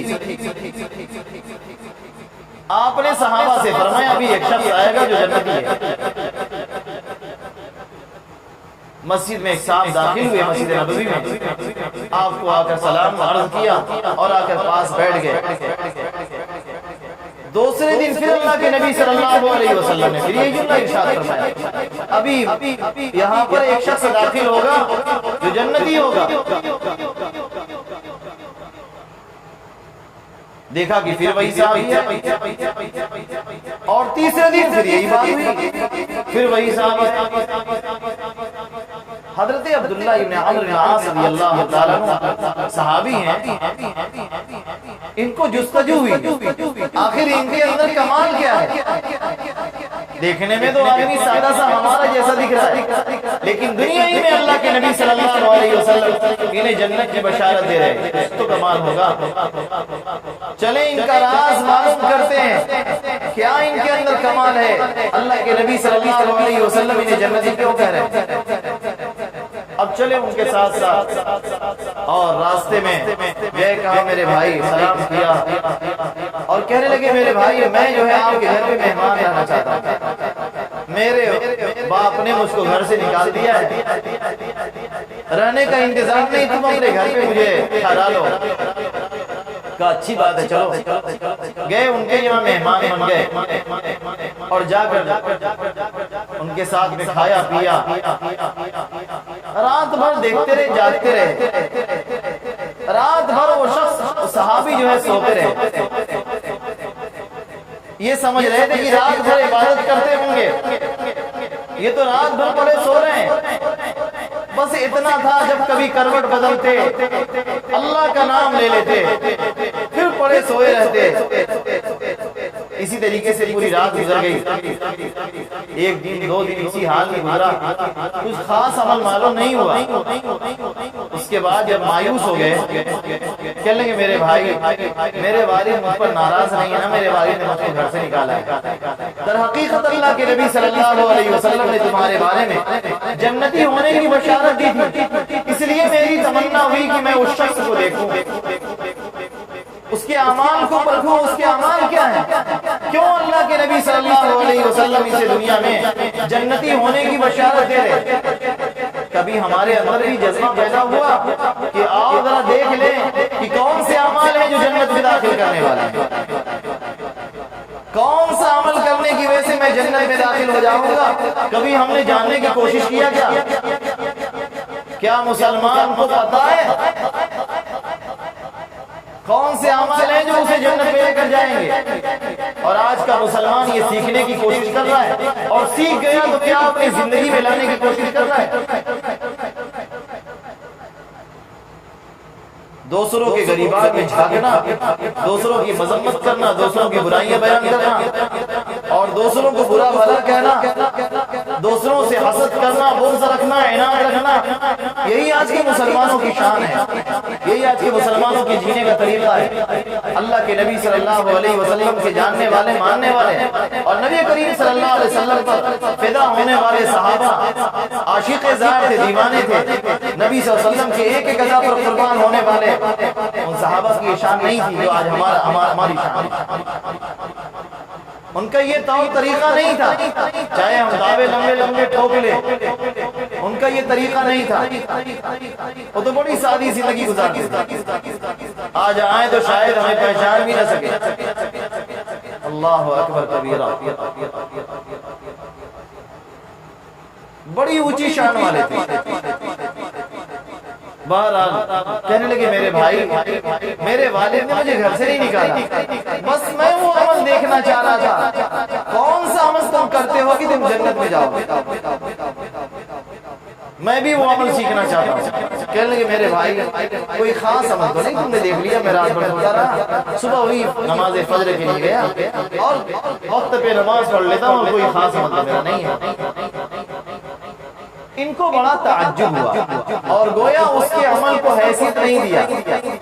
اور بہت مایوسی کے ساتھ نراش ہو کر اس کے گھر سے واپس نکلے، حیرت میں مبتلا ہے کون سا وصف ہے اس کے اندر کہ اللہ کے نبی صلی اللہ علیہ وسلم انہیں جنتی قرار دے رہے ہیں۔ جب جانے لگے آواز دیا میرے بھائی ذرا سنتے جاؤ، قریب آئے تو کہا کوئی خاص عمل تو نہیں ہے، ہاں میرے دل میں کسی مسلمان کے لیے کینہ نہیں ہے، میرے دل میں کسی مسلمان کے لیے کینہ نہیں ہے۔ آج تو اگر پڑوس میں کوئی زیادہ کما رہا ہے تو دوسرا پڑوسی اس سے حسد کرے گا، ایک پڑوسی کا مکان بن رہا ہے تو دوسرا پڑوسی کچھ نہ کچھ لکڑی ضرور لگائے گا، ارے لگاتے ہیں کہ نہیں لگاتے، روکنے کی کوشش کرے گا، پریشان کرے گا، ادھر سے نالی نہیں بہ سکتی تو ادھر سے جو ہے ادھر بارجا نہیں رکھ سکتے، بھائی بھائی کا دشمن ہے، دوست دوست کا دشمن، دنیا کی خاطر قتل ہو رہے ہیں اور دنیا کی خاطر فتنہ و فساد مچا ہوا ہے، مرنے کا نہ کسی کو خیال ہے نہ مرنے کا کسی کو ارادہ ہے، ایسا لگتا ہے آج کا مسلمان ہمیشہ ہمیشہ اسی دنیا میں رہنے کے لیے آئے ہیں۔ میرے بھائی اور دوستو، ہم لوگ دنیا کے لیے نہیں آئے ہیں، اللہ تعالیٰ نے ہمیں آخرت کے لیے برپا کیا ہے، اپنی پرستش اپنی عبادت کے لیے، اپنی پوجا کے لیے، اپنی بندگی کے لیے اللہ تعالیٰ نے ہمیں بنایا۔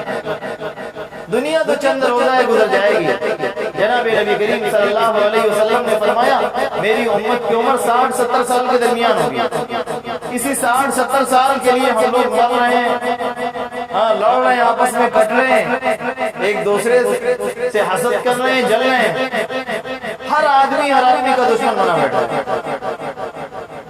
اللہ کے نبی صلی اللہ علیہ وسلم نے مسلمان کی خصوصیت یہ نہیں بیان فرمائی ہے، جناب نبی کریم صلی اللہ علیہ وسلم نے فرمایا جبریل امین نے پڑوسی کے حقوق اس قدر زیادہ مجھ سے بیان کیے اور اتنا بار بار بیان کیا کہ مجھے اندیشہ ہونے لگا کہ کہیں پڑوسی کو میراث دینے کی بات نہ آ جائے، کہ زمین جائیداد میں سے پڑوسی کو بھی حق دینا پڑے، اس قدر حقوق ہے پڑوسیوں کے۔ جو مسلمان اپنے بھائی کی پرواہ نہ کرتا ہوں پڑوسیوں کی پرواہ کیا کرے گا؟ مسلمان کی پرواہ نہیں کر رہا ہے تو پڑوسیوں کی پرواہ کیسے کرے گا؟ ہمیں پڑوس بھی دیکھنا ہے، اپنے اقربا اعزا کو بھی دیکھنا ہے، قرابت داری بھی بہت بڑی چیز ہے، قرابت داری کا پاس و لحاظ رکھنا بھی بہت ضروری ہے۔ جناب نبی کریم صلی اللہ علیہ وسلم کے زمانے میں مشرکین مکہ نے آپ کو کتنی تکلیفیں پہنچائی تھی، لیکن تھے تو قرابت دار، بڑی تکلیفیں پہنچائی تھی۔ اللہ کے نبی صلی اللہ علیہ وسلم ان کے محسن تھے، آپ نے ان پر کوئی ظلم نہیں ڈھایا تھا۔ اللہ کے نبی صلی اللہ علیہ وسلم نے مکہ والوں پر، اپنے قرابت داروں پر کوئی ظلم نہیں کیا تھا، آپ نے ان کو ایک سچے دین کی دعوت دیا تھا، آ جاؤ کلمہ پڑھ لو، قولوا لا الہ الا اللہ تفلحوا، اے لوگو لا الہ الا اللہ کہہ لو کامیاب ہو جاؤ گے۔ آپ کے چچا، آپ کے خاندان کے لوگ آپ کے دشمن بن گئے، ابو لہب جس نے آپ کی پیدائش کی خوشی میں اپنی وادی سہیلیہ کو آزاد کر دیا تھا، آج وہ بھی آپ کا دشمن بنا ہوا ہے اور کہہ رہا تبا لک سائر اليوم لہذا جماعتنا، سارے دن تیرے اوپر ہلاکت ہو، کیا تو نے اسی کام کے لیے ہم کو اکٹھا کیا؟ جناب نبی کریم صلی اللہ علیہ وسلم کو اتنا تنگ کیا گیا، آپ نماز پڑھ رہے ہوں کوئی لا کر کوڑا پھینک دے آپ برداشت کر پائیں گے؟ کوئی کوڑا لا کر پھینک دے آپ برداشت کریں گے کیا؟ اونٹ کی اوجھڑی کتنی بڑی ہوگی، بھینس کی اوجھڑی چھوٹی ہوتی ہے، اونٹ کی اوجھڑی بہت بڑی ہوتی ہے۔ جناب نبی کریم صلی اللہ علیہ وسلم مسجد حرام کے اندر بیت اللہ کے سامنے سجدہ ریز ہے، سجدہ کر رہے ہیں، اونٹ کی اوجھڑی یہاں بھی ساتھ اللہ کے رکھی گئی، حضرت فاطمہ رضی اللہ تعالی عنہ تشریف لاتی ہیں اور وہ اللہ کے نبی صلی اللہ علیہ وسلم سے اوجھ کو ہٹاتی ہے اور ہٹا کر پھینکتی ہے اور لان تان کرتی ہوئی واپس چلی جاتی ہے۔ جناب نبی کریم صلی اللہ علیہ وسلم انہی رشتہ داروں نے اللہ کے نبی صلی اللہ علیہ وسلم اور پورے بنی ہاشم کو شیب ابی طالب کے اندر مقید کر دیا. 3 سال بائیکاٹ، کھانا پینا تجارتی معاملات مناکحت سب کچھ بند کر دیا دین کی وجہ سے بائیکاٹ ہوا. ورنہ تو محمد صلی اللہ علیہ وسلم کو صادق و امین کہتے تھے، لیکن جو بائیکاٹ اللہ کے نبی صلی اللہ علیہ وسلم کا کیا گیا تھا وہ دین کی بنیاد پر کیا گیا. اس لیے اگر کسی کا بائیکاٹ دین کی بنیاد پر کیا جائے تو میں سمجھتا ہوں وہ رسول اللہ صلی اللہ علیہ وسلم کے طریقے کے مطابق زندگی گزارے. اس کو خوش ہونا چاہیے کہ میرا بائیکاٹ دین کی بنیاد پر کیا جائے، اس لیے مجھے خوشی ہے. اور جناب نبی کریم صلی اللہ علیہ وسلم کو قتل کرنے کا پلان بنایا گیا کہ آج رات میں آپ کو قتل کر دیا جائے گا. اللہ تبارک و تعالی نے آپ کی حفاظت فرمائی.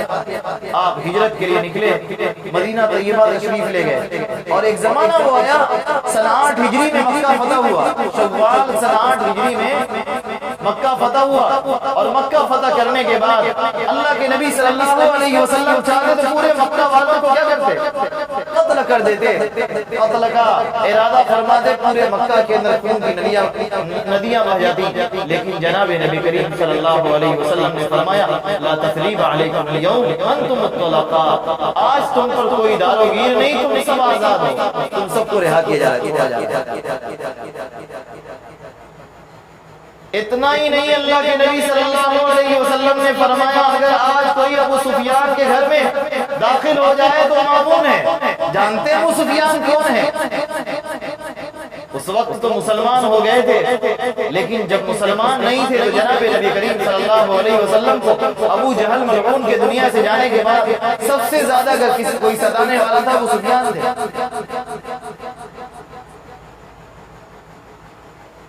طرح طرح کی جنگوں کو مسلط کرنے والا اللہ کے نبی صلی اللہ علیہ وسلم کے لیے طرح طرح کے روڑے اٹکانے والے کون تھے؟ ابو سفیان تھے. آج اللہ کے نبی صلی اللہ علیہ وسلم فرما رہے ہیں کہ من دخل بیت ابی سفیان فهو آمن، جو ابو سفیان کے گھر میں داخل ہو جائے وہ معمون ہے. قرابت داری کا خوب پاس رکھا ہے اللہ کے نبی صلی اللہ علیہ وسلم. حضرت سمامہ بن عثال رضی اللہ تعالیٰ عنہ مسلمان ہو گئے. بنی حنیفہ کے شخص تھے، اپنی قوم کے سردار تھے. جب مسلمان ہوئے تو مسلمان ہونے کے بعد اللہ کے نبی صلی اللہ علیہ وسلم کے یہاں سے اجازت لے کر عمرہ کرنے کے ارادے سے مکہ مکرمہ تشریف لے گئے. اور جب مکہ کے اندر پہنچے طواف کرنے لگے. لبیک جب انہوں نے پڑھا ہے مکہ والوں نے انہیں گھیر لیا اور مارنے کی کوشش کیا. کہنے لگے اللہ کی قسم سن لو، ایک دانہ تمہارے پاس، جو کا ایک دانہ، گیہوں کا ایک دانہ تمہارے پاس نہیں پہنچے گا جب تک محمد رسول اللہ صلی اللہ علیہ وسلم اجازت نہیں دے. راستہ وہی تھا، تجارتی قافلہ انہی کے گاؤں سے، ان کی بستی سے گزرتا تھا. انہوں نے راستہ بلاک کر دیا، بند کر دیا کہ جب تک نبی صلی اللہ علیہ وسلم اجازت نہیں دیں گے تب تک تمہیں ایک دانہ بھی میسر نہیں ہوگا. مکہ والوں کی حالت خراب ہو گئی. اللہ کے نبی صلی اللہ علیہ وسلم نے درخواست کیا آپ بہت صلہ رحمی کرنے والے ہیں، آپ قرابت داری کا بڑا خیال رکھنے والے ہیں، آپ ہمارا خیال کیجئے، ہمارے لیے کھانے کی دقت پیدا ہو گئی ہے، سمامہ کو سمجھا دیجئے. اللہ کے نبی صلی اللہ علیہ وسلم نے سمامہ بن عثال سے کہا کہ چھوڑ دو ان کا راستہ، چھوڑ دو تاکہ ان کا مال جو ہے، ان کا غلہ ان کے یہاں سہولت سے پہنچ جائے. اس قدر پاسداری تھی. دشمنوں کا خیال صرف اس بنیاد پر کہ میرے قرابت دار ہیں، میرے رشتہ دار ہیں. یہ سکھایا کس نے؟ وہی جن کے ہم دیوانے ہیں، جن کے ہم عاشق ہیں، اور جن کے ہم نام لیوا ہیں، جن کو اپنا سب کچھ سمجھتے ہیں، اور جن کے نام پر ہر وقت قربان ہونے کے لیے تیار ہے. ان کے یہ جذبات تھے، ان کا یہ مزاج تھا. قرابت داری کا بڑا پاس و لحاظ رکھا جائے. یہ ہمارا ایمان سکھاتا ہے اور یہ ہمارا اسلام سکھاتا ہے. یہ ہمارا ایمان سکھاتا ہے کہ اپنے قرابت داروں کے ساتھ صلہ رحمی کا معاملہ کیا جائے. سل من قطعک واعف عن من ظلمک. فرمایا جناب نبی کریم صلی اللہ علیہ وسلم نے جو تجھ سے ناتا توڑے تم اس سے ناتا جوڑو اور جو تم پر ظلم کرے تم اس کو معاف کرو. مومن کا کام کیا ہے؟ معاف کرنا. بدلہ لینا مومن کا کام نہیں ہے. اللہ کے نبی صلی اللہ علیہ وسلم نے اپنی ذات کے لیے کبھی کسی سے انتقام نہیں لیا تو مومن بھی اپنی ذات کے لیے کبھی کسی سے انتقام نہیں لے سکتا. ایمان والے کا یہ کام نہیں ہے. ایمان والا تو معاف کرنے کے لیے بنایا گیا. بخاری شریف کے اندر روایت ہے لیس الواصل بالمکافی، بدلہ دینے والا صلہ رحمی کرنے والا نہیں ہے کہ اگر کہیں سے ایک پلیٹ بریانی آ گئی تو میں نے بھی اپنے گھر سے ایک پلیٹ بریانی بھیج دیا بدلے میں. آپ فرما رہے بدلہ دینے والا صلہ رحمی کرنے والا نہیں ہے بلکہ صلہ رحمی کرنے والا وہ ہے وَلَكِنَّ الْوَاصِلَ مَنْ إِذَا قُطِعَتْ رَحِمُهُ وَصَلَهُ، لیکن صلہ رحمی کرنے والا وہ ہے جس کا ناتا توڑا جائے تو وہ ناتا جوڑ دے. صلہ رحمی کرنا. جتنے ہمارے قریبی رشتہ دار ہوں یا دور کے رشتہ دار ہوں ان کے ساتھ اچھے تعلقات رکھے جائیں، ان کے حقوق پورے کیے جائیں، ان کا خیال رکھا جائے. یہ ہمارا ایمان ہم کو سکھاتا ہے. اللہ تعالیٰ نے 5 نمازیں فرض کی ہیں، نمازوں کی پابندی کی جائے. 5 نمازیں پابندی سے پڑھی جائے کہ اللہ کے نبی صلی اللہ علیہ وسلم نے فرمایا نماز میری آنکھوں کی ٹھنڈک ہے. عاشق رسول نماز ہی نہ پڑھے تو کیسا عاشق رسول ہے بھائی؟ نماز میری آنکھوں کی ٹھنڈک ہے تو عاشق رسول تو 5 وقت کی نماز پابندی سے پڑھے گا. یہ رسول کی آنکھ کو ٹھنڈا کرنا ایمان والے کی ذمہ داری ہے. آپ فرما رہے کہ جس نے جان بوجھ کر نماز چھوڑی اس نے کفر والا عمل کیا. جناب نبی کریم صلی اللہ علیہ وسلم نے فرمایا کہ اللہ تعالیٰ فرماتے ہیں کہ جس نے 5 نمازوں کی پابندی نہیں کی اس کے بارے میں کوئی ذمہ نہیں ہے، اور جس نے 5 نمازوں کی پابندی کی اس کو اللہ تعالیٰ کے ذمے میں ہے کہ اللہ تعالیٰ اس کو جنت میں داخل کرے. اس لیے اس پابندی سے نماز پڑھنی چاہیے. میں نے جو آیت کریمہ پڑھی ہے اس پر بھی تھوڑی گفتگو ہو جائے، بات میں خاص لمبی ہو رہی ہے. اللہ تعالیٰ نے فرمایا ایک گھنٹہ گفتگو. اللہ تعالیٰ نے فرمایا وَبِالْوَالِدَيْنِ إِحْسَانًا، والدین کے ساتھ وَقَضَىٰ رَبُّكَ أَلَّا تَعْبُدُوا إِلَّا إِيَّاهُ، تیرے رب کا یہ فیصلہ ہے کہ تم صرف اللہ کی عبادت کرو. کس کی عبادت کریں گے؟ ایاک نعبد، اے اللہ ہم صرف تیری عبادت کرتے ہیں. سورہ فاتحہ پڑھتے ہیں اس میں کیا کہتے ہیں؟ ایاک نعبد، اے اللہ ہم صرف تیری ہی عبادت کرتے ہیں. عبادت کس کو کہتے ہیں؟ عبادت کہتے ہیں غایت التذلل. لغت کے اندر اس کے معنی ہے اعلیٰ درجے کی ذلت اختیار کرنا. سجدہ جب انسان کرتا ہے تو یہ اعلیٰ درجے کی ذلت ہے. کسی کے سامنے آپ سجدہ کر سکتے ہیں کیا؟ اللہ کے سوا کسی اور کے سامنے بندے کی پیشانی نہیں جھک سکتی. انسان کے جسم کے اندر سب سے زیادہ مشرف اور سب سے زیادہ افضل جو حصہ ہے وہ پیشانی ہے. پیشانی اور ناک، کہتے ہیں ناک نہ کٹنے پائے اور ناک نہ جھکنے پائے، ناک نہ کٹنے پائے اور ناک نہ جھکنے پائے. ٹھیک ہے؟ اس پیشانی کو اگر کسی کے سامنے جھکانا ہے تو صرف رب العزت ہے. اللہ کے سوا کسی اور کے سامنے سجدہ نہیں کرنا، رب العالمین کی عبادت کریں. اللہ تعالیٰ فرما رہے وَقَضَىٰ رَبُّكَ أَلَّا تَعْبُدُوا إِلَّا إِيَّاهُ، تیرے رب کا یہ فیصلہ ہے کہ صرف اللہ کی عبادت کرو. وَبِالْوَالِدَيْنِ إِحْسَانًا، اور والدین کے ساتھ اچھا برتاؤ کرو. والدین کے ساتھ اچھا برتاؤ. اسی طرح اللہ تعالیٰ نے دوسری آیت سے فرمایا انشکر لی ولوالدیک، میرا بھی شکریہ ادا کرو اور اپنے والدین کا بھی شکریہ ادا کرو. شکریہ ادا کرنے کا ایک طریقہ تو یہی ہے کہ جزاکم اللہ خیرا. ابا سے کہیں جزاکم اللہ خیرا، ابا جان اللہ تعالیٰ آپ کو جزائے خیر عطا فرمائے. میں آپ کا شکریہ ادا کرتا ہوں. یہ اردو میں ہم لوگ بولتے ہیں، یہ اس سے کوئی معنی نہیں ہے. کہنا چاہیے جزاکم اللہ خیرا، اللہ تعالیٰ آپ کو جزائے خیر. ٹھیک ہے؟ ارے سب کو یاد رہتا، یاد ہے نا؟ جزاک اللہ خیرا، جزاک اللہ خیرا. اگر عورت کو کہنا ہے تو کہیے جزاک اللہ خیرا، اور زیادہ عورتیں تو ان کو کہنا ہو تو کہیے جزاک اللہ خیرا، اللہ تعالیٰ تم سب کو جو ہے بہتر بدلا دے۔ انشکر لی ولی والدی، دراصل شکریہ کا تعلق زبان سے کم ہے، اعضاء و جوارح سے زیادہ ہے۔ نعمت کے مقابلے میں شکر ادا کرنا، نعمت کی قدردانی کرنا ہی اصل شکریہ ہے۔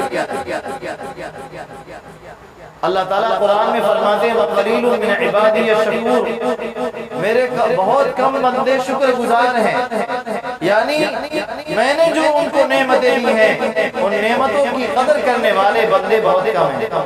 کھاتے تو اللہ کی ہیں، گاتے کسی اور کی ہیں۔ ارے سمجھ رہے نا، کوئی دوست کی گا رہا ہے، کوئی کسی کی گا رہا ہے، کوئی بیوی کی گا رہا ہے، کوئی بچوں کی گا رہا ہے، اللہ کی گانے والے تو بہت کم ہیں نا۔ وَقَلِيلٌ مِّنْ عِبَادِيَ الشَّكُورُ، میرے بہت کم بندے شکر گزار ہیں، شکر گزاروں کی تعداد بہت کم ہے۔ اللہ کے نبی صلی اللہ علیہ وسلم سے یہ نقل کیا گیا کہ آپ رات بھر نماز میں کھڑے رہتے، یہاں تک کہ آپ کے پیروں میں ورم ہو جاتا، پیر سوج جاتا۔ تو حضرت عائشہ رضی اللہ تعالی عنہ کہنے لگی اللہ کے نبی صلی اللہ علیہ وسلم آپ کے اگلے پچھلے تمام گناہ بخشائے ہیں، پھر آپ اس قدر اپنے آپ کو کیوں تھکاتے ہیں؟ جناب نبی کریم صلی اللہ علیہ وسلم نے فرمایا افلا اکون عبدا شکورا، کیا میں اللہ تعالیٰ کا شکر گزار بندہ نہ بنوں؟ شکر گزاری یہی ہے اللہ تعالیٰ کی نعمتوں کی قدر کی جائے، اللہ تعالیٰ کی نعمتوں کی قدر کی جائے۔ ہم نے کھانا کھایا تو کھانا کھانے کے بعد کہیں الحمدللہ الحمدللہ الذی اطعمنی من غیر حول منی ولا قوة، الحمدللہ الذی اطعمنی وسقانی وجعلنی من المسلمین۔ ارے پڑھتے ہی نہیں پڑھتے، یہ کیا ہے؟ شکریہ ہے، اللہ تعالیٰ کا شکر ادا کرنا۔ پانی پیا تو بسم اللہ پڑھ کر پانی پیئے، 3 سانس میں پیئے، اور ہر مرتبہ کہیں الحمدللہ۔ جب پانی پی لے تو کیا کہیں؟ الحمدللہ۔ قضائے حاجت کے لیے گئے، قضائے حاجت سے فارغ ہوئے، بیت الخلا سے باہر نکلے تو کہا الحمدللہ الذی اذهب عنی الاذى وعافانی، الحمدللہ الذی اذهب عنی الاذى وعافانی۔ یہ پڑھیں گے، یہ کیا ہے؟ یہ بھی شکریہ ہے۔ اللہ تبارک و تعالیٰ کا شکر بجایا جا رہا ہے کہ میرے اندر جو گندگی تھی اللہ تعالیٰ نے اپنے فضل سے اس کو دور کر دیا اور میں تکلیف سے بچ گیا، اس کا شکر ادا کرنا ہے۔ اللہ تبارک و تعالیٰ کی ہم پر بے شمار نعمتیں ہیں، ان نعمتوں کا شکر ادا کرنا، اللہ تبارک و تعالیٰ کے حکموں کو بجا لانا، اللہ تعالیٰ کی بندگی میں رہنا، ساتھ ہی ساتھ اپنے والدین کا بھی کہا ماننا، اپنے والدین کی خدمت کرنا، والدین کے حقوق کو پورا کرنا، والدین کے ساتھ اچھا برتاؤ کرنا، حسن سلوک کرنا۔ ایک صحابی رضی اللہ تعالیٰ عنہ ہجرت کے ارادے سے اللہ کے نبی صلی اللہ علیہ وسلم کے پاس آئے اور کہا اللہ کے نبی صلی اللہ علیہ وسلم میں اپنے والدین کے پاس سے اس حال میں آیا ہوں کہ وہ دونوں بلک رہے تھے، رو رہے تھے، ان کو روتا ہوا چھوڑ کر میں شوق جہاد میں، دونوں طرح کی روایتیں ہیں، ہجرت کی بھی ہے جہاد کی بھی ہے، شوق جہاد میں اور شوق ہجرت میں چلا آیا ہوں۔ اللہ کے نبی صلی اللہ علیہ وسلم نے فرمایا جا، واپس چلا جا، اپنے والدین کو ایسے ہی ہنسا جیسے تم نے ان کو رلایا ہے۔ والدین کی خدمت کرنا بھی جہاد کا ثواب رکھتا ہے، اپنے والدین کی خدمت کرنے میں بھی جہاد کا ثواب ہے۔ حضرت عبداللہ رضی اللہ تعالیٰ عنہ نے اللہ کے نبی صلی اللہ علیہ وسلم سے پوچھا یا رسول اللہ سب سے افضل عمل کون ہے؟ آپ نے فرمایا وقت پر نماز پڑھنا۔ انہوں نے کہا اس کے بعد آپ نے فرمایا والدین کے ساتھ اچھا برتاؤ کرنا، والدین کے ساتھ حسن سلوک کرنا۔ ایک صحابی رضی اللہ تعالیٰ عنہ اللہ کے نبی صلی اللہ علیہ وسلم کے پاس حاضر ہوئے، کہنے لگے یا رسول اللہ میں سب سے زیادہ اچھا سلوک کس کے ساتھ دنیا میں کرنا؟ اللہ کے نبی صلی اللہ علیہ وسلم نے فرمایا اپنی ماں کے ساتھ. انہوں نے پھر پوچھا اس کے بعد؟ آپ نے پھر فرمایا اپنی ماں کے ساتھ. انہوں نے پھر کہا کہ اس کے بعد؟ آپ نے پھر فرمایا اپنی ماں کے ساتھ. انہوں نے پھر کہا اے اللہ کے نبی صلی اللہ علیہ وسلم اس کے بعد؟ تو آپ نے فرمایا اپنے باپ کے ساتھ. اس کے ساتھ؟ اپنے باپ کے ساتھ. تو اپنے والدین کے ساتھ اچھا برتاؤ کرنا ہے، اچھا سلوک کرنا ہے، چاہے وہ مسلمان ہو چاہے وہ کافر ہو. اگر والدین کافر ہیں تب بھی ان کے ساتھ اچھا برتاؤ کرنا ہے. حضرت اسماء رضی اللہ تعالی عنہا اللہ کے نبی صلی اللہ علیہ وسلم کی خدمت میں حاضر ہوئی اور عرض کرتی ہے اللہ کے رسول صلی اللہ علیہ وسلم میری والدہ میرے پاس مکہ سے آئی ہے، وہ مشرکہ ہیں اور میرے ساتھ مجھ سے کچھ معاملہ کرنا چاہتی ہیں، کیا میں اپنی والدہ کے ساتھ اچھا برتاؤ کروں، اچھا سلوک کروں، اپنی والدہ کے اوپر کچھ خرچ کروں؟ اللہ کے نبی صلی اللہ علیہ وسلم نے فرمایا ہاں، وہ تمہاری ماں ہے، تم اپنی ماں کے ساتھ اچھا برتاؤ. پتہ چلا کافر ہیں تب بھی ان کے ساتھ اچھا برتاؤ کرنا ہے. قرآن کہہ رہا ہے وَصَاحِبْهُمَا فِي الدُّنْيَا مَعْرُوفًا، اپنے والدین کے ساتھ دنیا میں اچھے طریقے سے گزران کرو، اگرچہ وہ کافری کیوں نہ ہو. اگر والدین کافر ہیں تب بھی ان کے ساتھ اچھا سلوک کرنا ہے، لیکن کفر میں اطاعت نہیں کرنا ہے. باپ کہتا ہے بیٹا نماز نہ پڑھ تو باپ کی بات نہیں مانی جائے گی. باپ کہے کہ بیٹا روزہ نہ رکھ تو باپ کی بات نہیں مانی جائے گی. ماں کہے کہ روزہ نہ رکھ تو ماں کی بات مانی نہیں جائے گی. کیوں؟ اس لیے کہ لا طاعۃ لمخلوق فی معصیۃ الخالق، دنیا میں کسی مخلوق کی اطاعت نہیں کی جائے گی اللہ تعالیٰ کو ناراض کرنے کے لیے. ٹھیک ہے، دوست آ گیا تھا تو اس لیے اس نے کہا چلو یار گھوم لیتے، نماز کیا پڑھیں گے، تو نماز چھوڑنے کے لیے دوست کی بات نہیں مانی جائے گی. ٹھیک ہے، دوست کی بات نماز چھوڑنے کے لیے نہیں مانی جائے گی. والد یا والدہ کی وہ بات مانی جائے گی جو دین کے مطابق ہو یا دنیا کی ہو، جس سے دین کا حکم نہ ٹوٹتا ہو، جس سے اللہ تبارک و تعالیٰ کا حکم نہ ٹوٹے، اللہ کے رسول صلی اللہ علیہ وسلم کا حکم نہ ٹوٹے. اس میں والدین کی اطاعت کرنا واجب ہے. والدین کی اطاعت کرنا کیا ہے؟ واجب ہے. تو اللہ تعالیٰ نے فرمایا وَبِالْوَالِدَيْنِ إِحْسَانًا، والدین کے ساتھ اچھا برتاؤ کرو. إِمَّا يَبْلُغَنَّ عِندَكَ الْكِبَرَ أَحَدُهُمَا أَوْ كِلَاهُمَا فَلَا تَقُل لَّهُمَا أُفٍّ، اگر والدین میں سے دونوں یا کوئی ایک بڑھاپے کو پہنچ جائیں تو انہیں اف بھی نہ کہو. کوئی کام کہا تو کہا جو ہے بند کر لیا، گھورنے لگ گیا، ناک چڑھا لیا، چہرہ پھیر لیا، تر شروع ہو گیا، یہ جائز نہیں ہے. قرآن کہہ رہا ہے یہ حرام ہے، یہ جائز نہیں ہے. اپنے والدین کو اف بھی کرنا جائز نہیں ہے. اف کہنے میں کیا لگتا ہے؟ بہت آسان ہے نا. ارے اف کہنے میں کچھ محسوس ہوتا ہے کیا؟ کچھ محسوس نہیں ہوتا. لیکن ہمیں اپنے والدین کو اف بھی نہیں کہنا ہے. حدیث میں بیان کیا گیا، ادب بیان کیا گیا ہے اپنے والدین سے بڑھ بڑھ کر نہ بولو، اپنی آواز کو اپنے والدین کی آواز سے بلند نہ کرو، اپنے والدین کے آگے آگے نہ چلو. والد صاحب آگے آگے چل رہے ہو تو ان کے پیچھے پیچھے چل رہے ہو. دسترخوان پر بیٹھے ہو تو پہلے والد صاحب لقمہ اٹھائیں گے پھر تم لقمہ اٹھاؤ.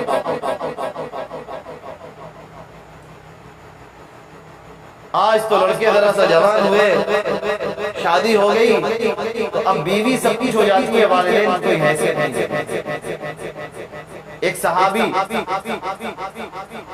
نوجوان تھے، مال کمایا کرتے تھے، اللہ کے نبی صلی اللہ علیہ وسلم کے پاس آئے، اپنے باپ کی شکایت کیا. کہنے لگے میں مال کما کے لاتا ہوں، میرا باپ سب کچھ خرچ کر دیا کرتا ہے اور میرے لیے کچھ چھوڑتا نہیں ہے. میرے ابا سب کچھ اپنی ذات پر لٹا دیا کرتے ہیں، میرا سارا مال خرچ کر دیتے ہیں، میرے لیے کچھ نہیں چھوڑتے.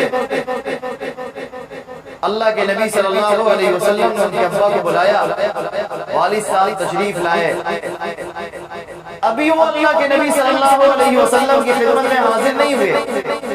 ابھی راستے ہی میں تھے کہ جبریل امین تشریف لائے اور جناب نبی کریم صلی اللہ علیہ وسلم سے فرمایا کہ جب وہ صحابی اس کا باپ جب آپ کے پاس آئے تو اس سے کہنا راستے میں جو شعر تم گنگناتے ہوئے پڑھتے ہوئے اپنے من میں پڑھتے ہوئے آ رہے تھے تم مجھے وہ شعر سناؤ۔ امام قرطبی رحمۃ اللہ علیہ نے وہ اشعار نقل کیے ہیں اس آیت کریمہ کی تفسیر میں۔ جب وہ صحابی تشریف لائے، باپ تشریف لائے، تو اللہ کے نبی صلی اللہ علیہ وسلم نے کہا آپ نے اپنے دل ہی دل میں جو اشعار پڑھے ہیں راستے میں وہ اشعار مجھے سنا دو۔ کہنے لگے یا رسول اللہ آپ کو کیسے پتا چلا؟ میں تو دل ہی دل میں پڑھتا ہوا آ رہا ہوں۔ اللہ کے نبی صلی اللہ علیہ وسلم نے فرمایا جبریل امین ابھی تشریف لائے تھے، انہوں نے بتایا۔ اس کے بعد انہوں نے جب سنایا اشعار تو اللہ کے نبی صلی اللہ علیہ وسلم کی آنکھوں میں آنسو آ گئے، رونے لگے۔ جب ہم کسی قابل نہیں ہوتے تو ہمارے والدین ہمارے لیے اپنا سب کچھ اٹھا دیا کرتے ہیں۔ ماؤں کی پوری راتیں ہمارے پیچھے گزر جاتی ہیں۔ کتنی بیماریوں سے جھوج کر ایک بچہ بڑا ہوتا ہے، اور جب بچے جوان ہوتے ہیں، ان کے بچے پیدا ہوتے ہیں تو خود ہی احساس ہو جاتا ہے کہ ہمارے والدین نے ہماری کتنی خدمت کیا ہوگا، کیسے پال پوس کر ہمیں بڑا کیا ہوگا، کس انداز میں ہماری پرورش ہوئی ہوگی۔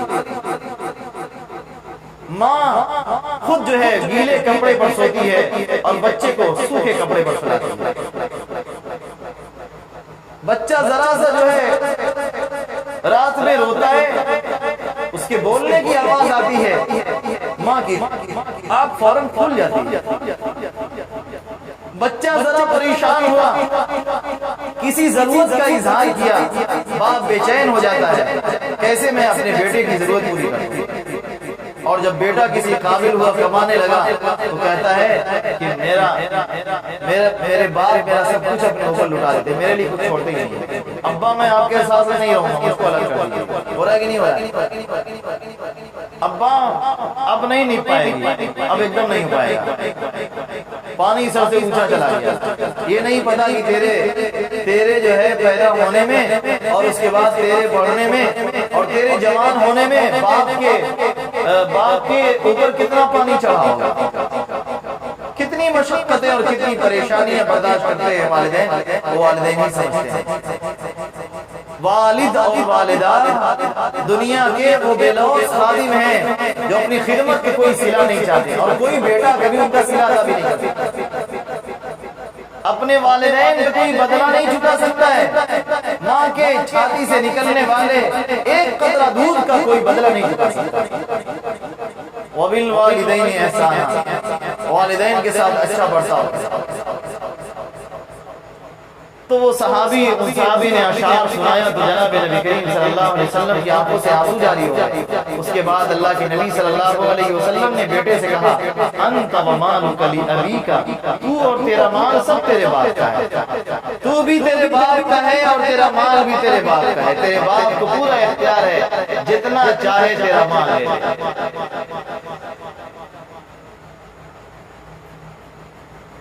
اما یبلغن عندک الکبر احدهما او کلاهما فلا تقل لهما اف ولا تنهرهما، اپنے والدین کو جھڑکو مت، وقل لهما قولا کریما، ان سے میٹھی بھلی بات، واخفض لهما جناح الذل من الرحمہ، ان کے سامنے مہربانی کر کے اپنے بازوؤں کو جھکا دو، جیسے رعایا اپنے بادشاہ کے سامنے اپنی گردن جھکا لیا کرتا ہے، جیسے غلام اپنے آقا کے سامنے گردن جھکا لیا کرتا ہے، بیٹے کو چاہیے اپنے باپ کے سامنے سر جھکا لے۔ وَقُلْ لَهُمَا قَوْلًا كَرِيمًا وَاخْفِضْ لَهُمَا جَنَاحَ الذُّلِّ مِنَ الرَّحْمَةِ۔ کبھی دیکھا ہے آسمان پہ پرندہ اڑتا ہے، جب اس کو زمین پر آتا ہے تو اپنے بازوؤں کو سمیٹ لیتا ہے اور بازو سمیٹ کر آہستہ آہستہ زمین پر اتر جاتا ہے۔ بیٹے کو چاہیے اسی پرندے کی طرح تواضع اختیار کرے، اپنے والدین کے سامنے متواضع رہے۔ وَبِالْوَالِدَيْنِ إِحْسَانًا، اچھا برتاؤ کرتے رہیے۔ جناب نبی کریم صلی اللہ علیہ وسلم نے فرمایا اگر کسی رغیمہ کہ اس شخص کی ناک خاک آلود ہو، 3 مرتبہ آپ نے فرمایا اس شخص کی ناک خاک آلود ہو، اس شخص کی ناک خاک آلود ہو جس نے اپنے والدین کو بڑھاپے میں پایا اور اپنے لیے جنت کو ثابت نہیں کرا پایا۔ والدین ہمارے لیے جنت ہے، والدین راضی ہیں تو جنت کے 2 دروازے ہر وقت کھلے ہوئے ہیں، اور والدین ناراض ہیں تو جنت کے 2 دروازے ہمارے لیے ہم پر ہمیشہ کے لیے بند ہیں۔ والدین کی رضا میں اللہ کی رضا ہے، اور والدین کی ناراضگی میں اللہ تعالیٰ کی ناراضگی ہے۔ والدین خوش ہیں تو اللہ تعالیٰ بھی خوش ہے۔ والدین کو خوش کرنے کا خیال ہونا چاہیے۔ اور کہا وَقُلْ رَبِّ ارْحَمْهُمَا كَمَا رَبَّيَانِي صَغِيرًا، اے نبی صلی اللہ علیہ وسلم آپ فرما دیجئے رَبِّ ارْحَمْهُمَا كَمَا رَبَّيَانِي صَغِيرًا، اے میرے پروردگار میرے والدین پر رحم فرما جیسا کہ بچپن میں انہوں نے میری تربیت کیا۔ ماں باپ کے پیشاب پاخانے کو دیکھ کر ناک نہیں چڑھانی چاہیے، اب تو بچے ناک چڑھا لیتے ہیں۔ جیسے ہمارے والدین نے ہمارے پیشاب پاخانے کو دیکھ کر ناک نہیں چڑھایا بلکہ برداشت کیا، ایسے ہی آج ہمیں بھی ان کے بڑھاپے میں بچوں جیسی ان کی حالت ہو گئی ہے، ذہن و دماغ کام نہیں کر رہا ہے، بچوں جیسی خواہشیں اور بچوں جیسی تمنائیں ہیں، ارادے بدل گئے، مزاج بدل گیا، سب کچھ بدل گیا، چھوٹی چھوٹی بات پر ان کو غصہ آنے لگا۔ جیسے بچپن میں ہم جھجھلایا کرتے تھے آج ہمارے والدین کو غصہ آتا ہے، تو ہمیں اس کا برا نہیں ماننا ہے بلکہ خندہ پیشانی سے اس کو برداشت کرنا ہے اور ان کی خدمت کرنا ہے، یہ ہماری ذمہ داری ہے۔ اور والدین اگر دنیا سے چلے جائیں تو ان کے لیے زیادہ سے زیادہ دعائیں مغفرت کی جائے، اصالہ ثواب کیا جائے، اور ان کے اقربا اعزا کا ان کے دوست احباب کے ساتھ اچھا سلوک اچھا برتاؤ کیا جائے، یہ بھی والدین کا حق ہے۔ والدین کا یہ بھی حق ہے کہ ان کے دوست دنیا سے جانے کے بعد ان کے لیے اصالہ ثواب کیا جائے، دعائیں مغفرت کی جائے، قرآن پڑھ کر بخشا جائے۔ قرآن پڑھیں گے ہی نہیں تو بخشیں گے کہاں سے؟ اب تو ہم لوگوں نے قرآن کی تلاوت کرنا ہی چھوڑ دیا۔ پہلے زمانے میں لوگ قرآن کی روزانہ تلاوت کرتے تھے، روزانہ اپنے والدین کے لیے اپنے آباء و اجداد کے لیے اصالہ ثواب کیا کرتے تھے۔ آج وہ سب سلسلے ہی بند ہو گئے۔ آج موبائل نے ہمارے ہاتھ سے قرآن چھین لیا، ہمارے ہاتھوں میں موبائل آ گیا اور اسی میں ہم مصروف ہو گئے۔ اب ہم کو کچھ نہیں چاہیے، صرف موبائل۔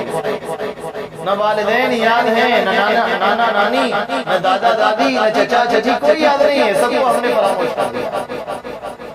میرے بھائی اور دوستو، زندگی بڑی قیمتی ہے۔ اللہ تعالیٰ نے ایمان کی حالت میں ہمیں زندگی عطا فرمائی ہے، اس زندگی کے ایک ایک لمحے کی قدر کی جائے۔ اور ہمارے والدین اگر دنیا میں ہیں تو اللہ تعالیٰ سے دعا کریں کہ اللہ تعالیٰ ان کا سایہ عاطفت ہمارے سروں پر تا دیر قائم رکھے، عافیت کے ساتھ اللہ تعالیٰ انہیں لمبی عمر عطا فرمائے، اور جن کے والدین دنیا سے جا چکے ہیں اللہ تعالیٰ ان کی بار بار مغفرت کرے، اس کے لیے ہمیں دعائیں کرتے رہنا چاہیے، ٹھیک ہے؟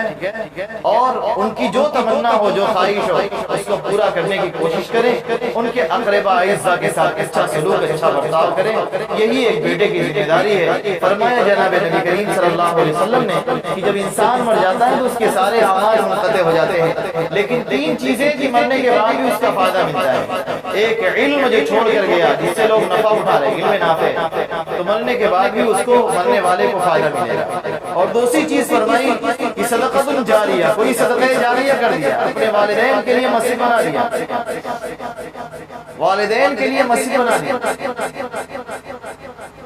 والدین کے لیے اپنے مسجد بنا دیا، مدرسہ بنا دیا، والدین کے لیے مسجد پوری نہیں بنا سکتے، ایک ہی رکھ دیا، 1 روپیہ دے سکتے، 1 روپیہ والدین کی نیت سے آپ نے دے دیا، سایہ دار درخت لگا دیا، طلبہ کے لیے کتابوں کا نظم کر دیا، کسی بچے کو آپ نے حافظ قرآن بنا دیا اپنے والد صاحب کی طرف سے، یہ صدقہ جاریہ ہے۔ یہ کیا ہے؟ صدقہ جاریہ ہے۔ سایہ دار درخت لگایا، لوگ سایہ حاصل کر رہے ہیں، یہ صدقہ جاریہ ہے۔ مسجد میں بورنگ کرا دیا، لوگ پانی استعمال کر رہے ہیں، وضو کر رہے ہیں، یہ صدقہ جاریہ ہے۔